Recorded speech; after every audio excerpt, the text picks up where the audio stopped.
네, 부동산 가격이 이제 출렁이는 이유는 이제 여러 가지가 있겠지만 뭐 공급적인 부분도 있고 또 호재거리가 또 발생을 하면서 가격이 지역적으로 오른 경우도 있지만 이번 정부처럼 실제적으로 전체적으로 규제의 압박이 굉장히 세게 들어갔는데도 불구하고 가격이 오르는 이유는 뭐 어느 누구나 얘기할 수 있겠지만 단언컨대 출구 전략이 없다는 얘기입니다.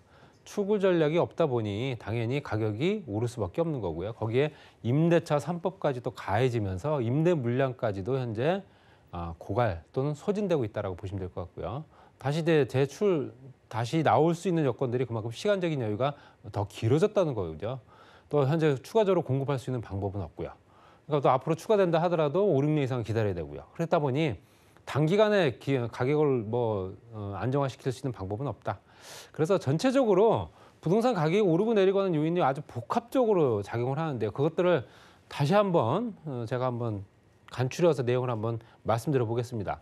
부동산 가격은 당연히 소유에서 비롯되는 이익이죠. 그 이익이고요. 장래 이익입니다. 장래 이익이 얼마가 되는가를 계산을 하는 거고요. 장래 이익을 계산하지 않고 매도한 사람은 단 한 사람도 없을 겁니다. 그리고 현재 가치가 얼마냐는 장래 이익까지 반영이 된다. 이렇게 보시면 될 것 같고요.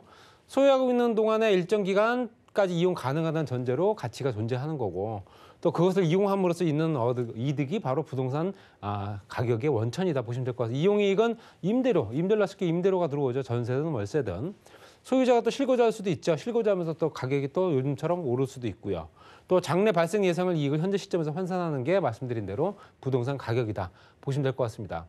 이 그래프는 제가 수도 없이 많이 보여드렸는데 보시게 되면 부동산은 수요와 공급의 가격으로 결정되는 상품입니다. 다른 거와 결정되는 부분이 아니라 가장 큰 영향을 많이 받는다. 물론 다른 영향도 많이 받을 수 있죠. 정책이라든가 세금 정책, 조세 정책, 그다음에 현재 공급적인 정책이라든가 부동산 관련된 모든 정책들이 다 반영되겠지만 철저하게 수요와 공급의 지배를 받는 상품입니다. 그래서 공급이 늘어나게 되면 당연히 가격은 떨어질 수밖에 없고 심리가 작용을 하는 부분은 말씀드린 대로 편하게 말씀드리면 똑같은 구조의 똑같은 아파트가 똑같은 주택이 여러 채가 이렇게 쭉 있다 한다면은 가격을 현재 높게 받을 수가 없죠. 임대인 입장에서도 당연히 먼저 빼기 위해서는 당연히 좀 더 낮은 가격을 제시할 수밖에 없는 거고요. 그러면서 주변의 평균 가격이 떨어지는 겁니다.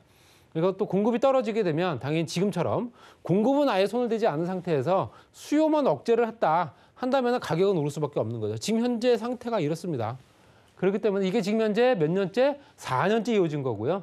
이번 정부에서는 부동산 정책은 현재 다시 추가적으로 발표할 수가 없는 상황이 될 겁니다. 그래서 현재 상황에서 그냥 이번 정부의 부동산 정책은 끝났다 보시면 될 것 같고요. 부동산 경기 변동 그래프를 보시게 되면 상승기가 있고 가격이 오를 때가 있으면 후퇴기, 가격이 조정기가 거쳐서 이때가 조정기죠. 그대로 유지가 되는 부분이 조정기를 거쳐서 후퇴, 가격이 좀 떨어지는 경우가 있고 심지어는 하락을 하는 경우, 하향기. 그러니까 이건 폭락이라고 그러죠. 가격이 많이 떨어진다. 오른 만큼 더 떨어지는 거니까요. 결론적으로 이렇지만 지금 현재 시장은 이렇지 않죠. 지금 현재 시장은 이렇지 않기 때문에 우리가 알고 있는 현재 회복기에서 다시 상승기, 후퇴기 이렇게 그래프를 그리고 가는 부분이 말씀드린 대로 이게 주기가 있습니다. 전체적으로 주기를 봤을 때 이 주기가 평균선에서 현재 주기가 높게 되면 부동산 가격이 안정화가 안 됐다고 그러는 거고요. 이 주기가 낮으면 낮을수록 쉽게 말씀드려서 이런 형태로 가게 되면 낮은 곡선에서 이렇게 가게 되면 결론적으로는 가격이 오르고 내리고 하는 폭이 크지 않기 때문에 부동산 가격이 안정화됐다. 거기에 따라서 임대 시장도 그렇게 큰 폭으로 상승되지 않는다라는 얘기입니다. 그렇기 때문에 지금 현재 상황에서는 이렇게 평균적인 부분으로 오르락내리락 가는 게 아니고 이런 형태로 가고 있습니다. 이런 형태로 가고 있기 때문에 우상향으로 계속 오르고 내리고 하고 있는 부분을 반복을 하고 있다. 그렇지만 오를 때 많이 오르고 떨어질 때 덜 떨어지고 그러면서 떨어진 것만큼 다시 또 오르고 이런 형태로 가고 있기 때문에 이것을 잡을 수 있는 방법은 주변에 똑같은 주택을 많이 공급하는 수밖에 없죠. 그래서 이번 정부에서도 현재 3년 차부터 해서 공급에 몰두하는 이유가 늦긴 했지만 실제적으로 3기 신도시부터 해서 대형 택지 개발지 또 서울 지역의 도심 복합 사업 또 현재 3080 도시 재정비 사업 이런 것들도 공급에 방점을 맞춘 거거든요. 그렇기 때문에 당연히 실제적으로 우상향을 갈 수 있는 여건을 잡을 수 있는 방법은 공급밖에 없다라는 걸 분명히 알고 있습니다. 그렇지만 당연히 인정하고 싶지는 않은 부분도 있을 겁니다. 거기에 전체적으로 우리가 그냥 객관적인 시선으로 부동산 가격이 왜 오르느냐 봤을 때는 자연적인 원인, 실제적으로 인구가 증가되고 감소되는 부분에 따라서 또 가격이 오르고 내리고 합니다. 지금 현재 전체적으로 대한민국 인구는 감소되고 있는 상황이죠.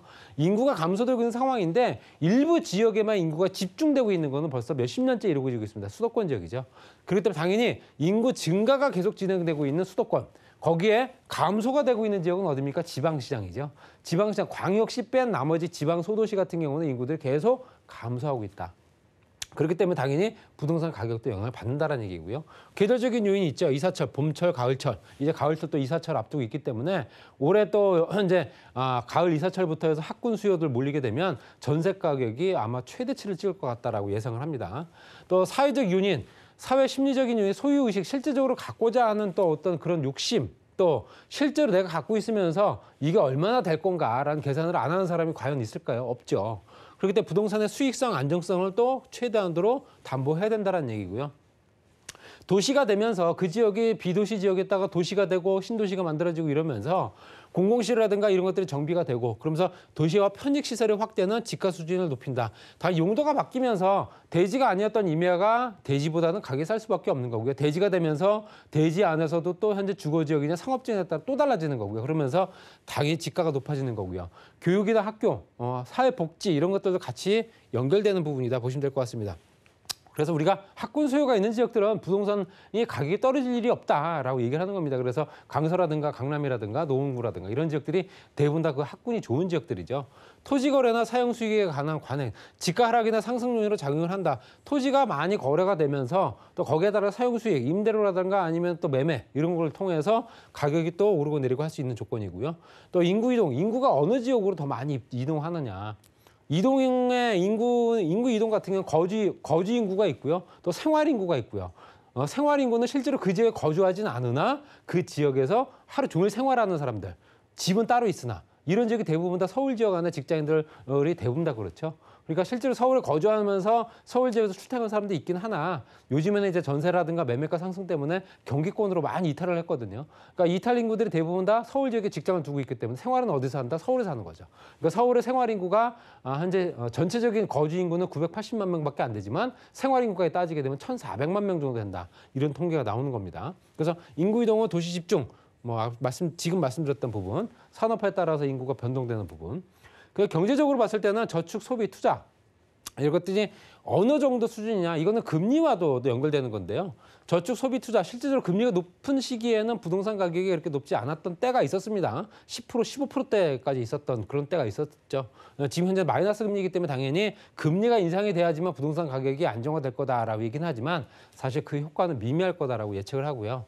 가처분 소득은 소비에 영향을 한다. 내가 정말 쓸 수 있는 돈이 얼마가 되는가. 이거 실제로 지금 현재는 저축과 소비가 안 되는 투자까지도 연결이 안 되는 시점이죠. 지금 현재는 경제 상황이라든가 코로나 때문에 정말로 먹고 살기가 너무너무 힘든 상황이 돼버리다 보니까 저축은 고사하고 소비도 못합니다. 거기에서 투자는 말할 것도 없고요. 그러니까 여러 가지 여건들이 가처분 소득이 없는 상황이다 보시면 될 거고 그렇기 때문에 당연히 안정적인 자산으로 어떤 자본금들이 몰려 들어간다 보시면 될 것 같습니다. 그래서 소득의 증가라든가 감소 이것들은 부동산 소비를 촉진시킬 수 있고요.